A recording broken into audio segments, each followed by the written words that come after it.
Hey everybody, Zach Butler YGO here, back again with another one of the Bystial Spright decks. This one has the Lubellians in there. Did pick them up, like I said I would be planning to do.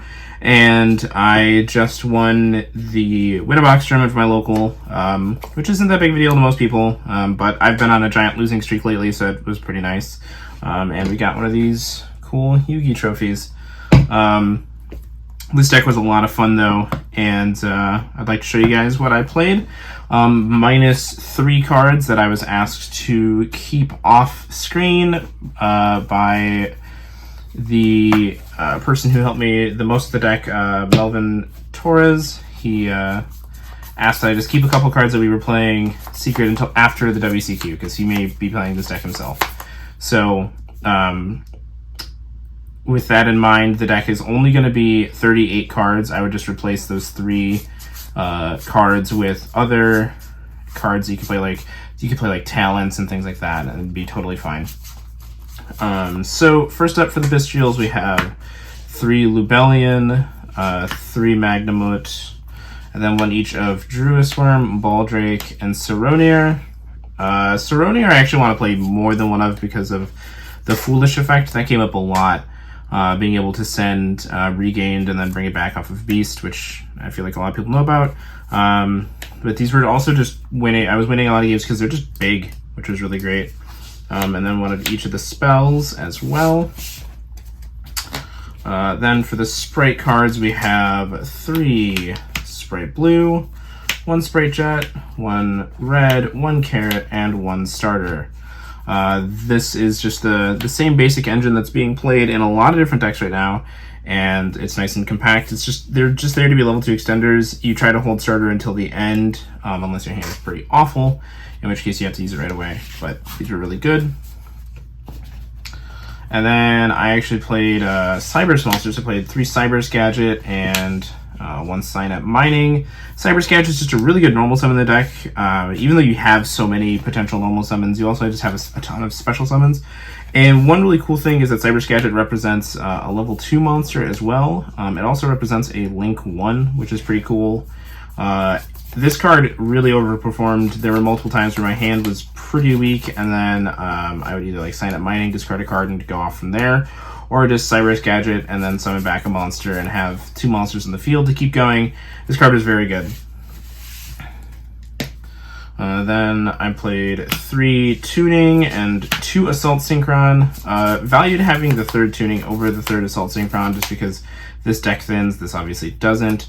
Makes you a little bit weaker in the draw, but that's okay.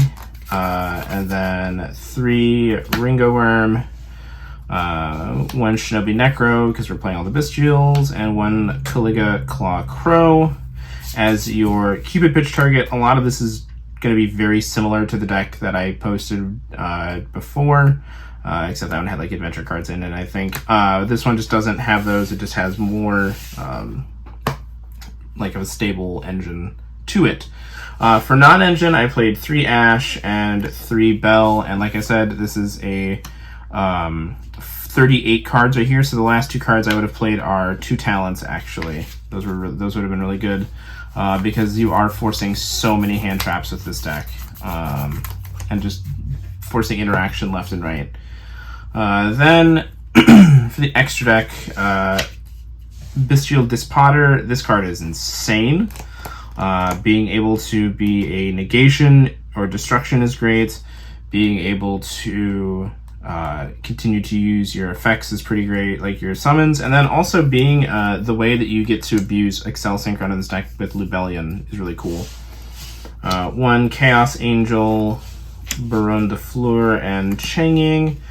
Changing was the one that I was the most unsure about. It didn't come up as often as I would have liked, but I think I summoned it once and it was pretty solid. But these 3 were coming up all the time. And then for level 8 synchros, you have Excel Synchro Stardust Dragon and the regular Stardust Dragon. Could argue to play Omega over the Stardust Dragon, but I really liked the idea of being able to summon Stardust Dragon off of Excel and make it unaffectable Baron. Also, Stardust Dragon being able to stop destruction cards like Lightning Storm, Raigeki was just pretty cool. So I think it's actually pretty solid, this format. And then the last synchro was Cupid Pitch, just for the combos. And then for the Xyz monsters, it's just 2, just Mannequin Cat and Gigantic Sprite. Didn't need any more than these, and these both just really were kind of just like additional extenders. Gigantic Sprite really doesn't come up until the end of your combo.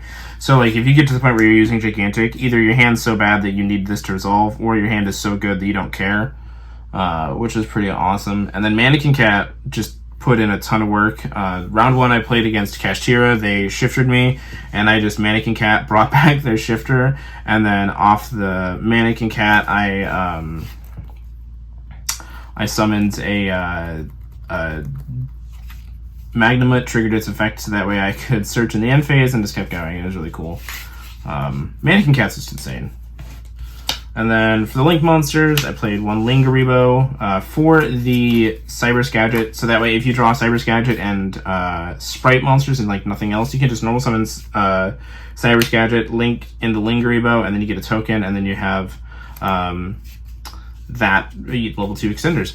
It also helps because of Azalea. So it turns, because I play Lingaribo, it turns Cyber's Gadget into a 1-card Azalea, which is really cool because it just means that it's a 1-card exchange with your opponent. And then it gives you 1 light and 2 darks in your grave to load for your bestial effects. And since you don't play like basically any spells or traps, you're gonna always end up sending your Azalea, so then your bestial effect won't be a spell speed 2 effect, and they won't, and if they're playing bestials, they can't like they can't quick effect use their bestials to banish your card. That's what I meant, not that yours wouldn't be. And then 1 Sprite Sprint just to mostly send Ringo Worm. Spheres, this came up a lot, just as like a good way to help board break, and like you'll have like random just dragons left all over the place, and that card's really good. And then IP Masquerina and Unicorn. I think these are like the weakest cards I played in the extra deck, honestly. These might get cut for more utility, but that was the extra. And then for the side deck, I sided 1 Nightmare Cryptor Ibly just for when I go first. Instead of doing like my whole giant combo, I would just like try to give them an Ibly and then wait a turn. That was really solid. It only came in once, and it was really good when it happened. It gave me another turn. The second Jet, because I also side a Smashers. I didn't want to side 3 Jet or 2 more Jets to have 3, because I found that I would be clumping on too many names, because the Sprite cards are really only good going first, but you don't want to have too many names, so I just went with 2 and 2. Like 2 Jets, 2 search targets. This was really good. 2 Lightning Storm and Duster. I don't think these ever came up, but against back row decks, they're obviously very good. 3 Dark Ruler No More. This card is insane. I think it's probably like one of the best going second cards, like obviously ever, but this format in particular, it's really solid because of like the For Hire deck, Sprites, even this deck. It just gets a lot of mileage. And then I sided 3 Eradicator for when I go first. Never came up, never drew it. Milled it a bunch though off of tuning. And 3 Evenly Matched, which never came up as well. But I wanted to have I wanted to have 6 board breaking cards, and then actually 9 because of the Harpies and stuff. I just wanted a trap based one just in case they called spells, or they flipped an anti-spell because they thought that maybe I'd be siding into a bunch of spell cards. So that was the deck. Let me know down below what you think. Sorry again that it's incomplete, but just for those last 2 slots, just add in 2 Triple Tactics talent and you're probably totally fine. Let's get this to 100 likes and I will do a combo video on, or just some like test hands with it, and we'll see what we can put together. There's some pretty cool fields you can do. And if you want to pick up any of the cards in this deck, make sure to use the TCG player link in the description below. A portion of that does go to the channel and helps me out, which is pretty great. And until next time, have a wonderful night.